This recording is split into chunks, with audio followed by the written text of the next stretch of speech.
एक गांव में एक गरीब किसान अपने दो बेटों के साथ रहता था। किसान मेहनती था, लेकिन उसके दोनों बेटे बहुत आलसी थे। वो दिन भर घर पर पड़े रहते, न खेतों में जाते, न कोई काम करते।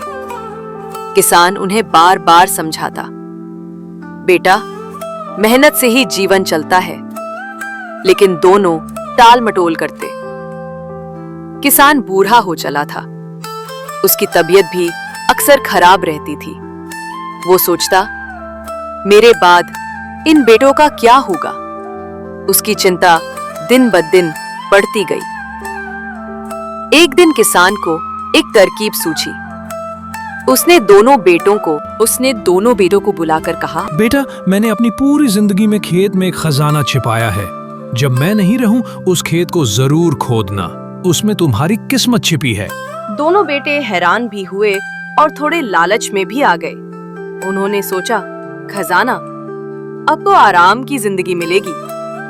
किसान कुछ ही दिनों में इस दुनिया से चला गया। उसके बाद दोनों बेटों ने किसान की कही बात याद की और तुरंत खेत की खुदाई में लग गए।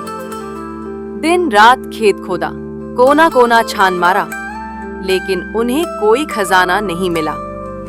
थक हार कर दोनों बैठ गए। बड़े बेटे ने कहा, बापू ने झूठ बोला था। हाँ, हमारे साथ धोखा हुआ है। उनकी बात सुनकर गांव के एक बुजुर्ग पास आए और बोले, बेटा, तुम्हारे पिता ने झूठ नहीं कहा। तुमने पूरा खेत खोद डाला है। अब उसमें बीज बो, देखना क्या होता है। दोनों ने वैसा ही किया। खेत को अच्छे से जोतकर बीज बोए। कुछ ही हफ्तों में वहां हरी भरी फसलें लहलहाने लगी। खेत ने पहली बार इतनी उपज दी कि दोनों भाइयों को बहुत सारा अनाज और पैसा मिला। अब दोनों भाइयों को समझ आ गया कि असली खजाना मेहनत और जमीन की उपज है। उन्होंने अपने आलस्य को छोड़ दिया और रोज खेत में काम करने लगे। धीरे धीरे उनका जीवन सुधर गया।